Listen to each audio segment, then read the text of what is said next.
హ్మ్. అందరూ గోమాత కళ్యాణం రోజు వచ్చిన తర్వాత దయచేసి డిసిప్లిన్ పాటించండి ప్లీజ్.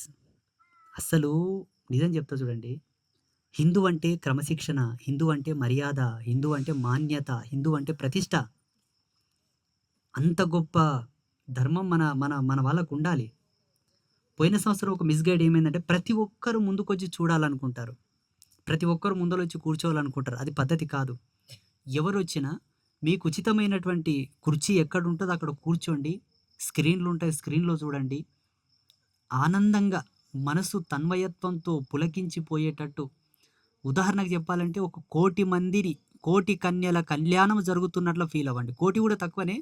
ఒక కౌంట్ చెప్తున్నా. అట్లా ఫీల్ అయ్యి మనస్ఫూర్తిగా ఆ పుణ్యశక్తిని మీరు తీసుకొని ఇంటికి పోర్రి. కొట్లాడడము, తోపులాడడము, జగడం జేయడము, ఆ భోజనాల కాడ తోపులాడడం, మాకే కావాలి అన్నం మేమే తింటాం అన్నట్లు జగడం జేయకండి. కొంచెం నిబద్ధతతో, క్రమశిక్షణతో వచ్చి జయప్రదం చేసి పోవాలని చిట్ట చివరిగా ఒక విజ్ఞప్తి, ఒక వినతి. శుభమస్తు.